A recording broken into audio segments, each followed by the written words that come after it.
pagkagat ng dilim, buhay na buhay pa rin ang Bangkok. At kung ano ang meron tayo, meron din sila, vice versa. Kung sa atin may tricycle at may jeep, dito sa Thailand may tuk-tuk, pinaghalong jeep at tricycle. At ito ang pinakamurang paraan ng transportasyon upang makaikot dito sa syudad ng Bangkok. Okay, we go. Kayang-kayang makipagsabayan ng tuk-tuk sa mga siga ng highway. Yun nga lang, nakakatakot. Dito sa Thailand, nararamdaman nila yung mataas na presyo ng gasolina. At itong tuk-tuk perfect ngayon, panlaban sa energy crisis.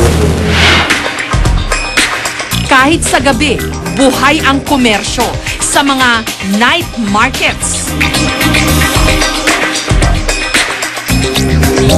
Ang pinaka-exciting sa lahat, pwede ritong tumawad. How much for that bag? In floating market, 120 only. Can be? 120 cannot. Nakakagulat na ang kumakanta ng mga awiting Thai sa ilang mga bars, Pilipino.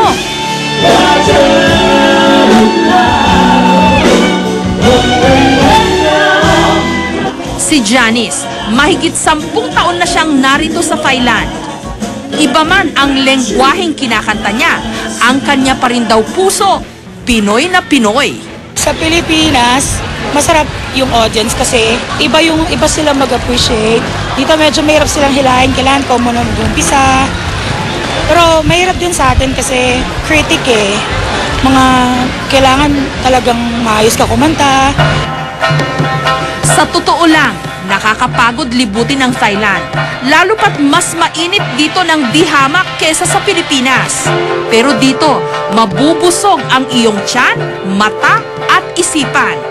Lalo pat napakayaman ng kanilang kultura, kapupulutan ng napakaraming gintong aral.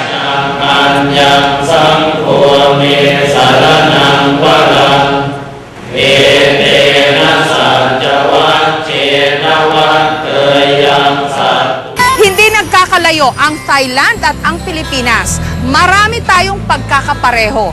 Pero isang malaking pagkakaiba na nakita ko rito, malaki ang importansyang ibinibigay nila sa kanilang kultura at sining. At ito ang isa sa kanilang mga naging puhunan upang maging mas maunlad kesa sa atin. Hanggang sa susunod na Sabado po, para sa isa na namang makabuluhang kwentuhan. Mula po rito sa Bangkok, Thailand, ako po ang inyong kapuso mo, Jessica Soho.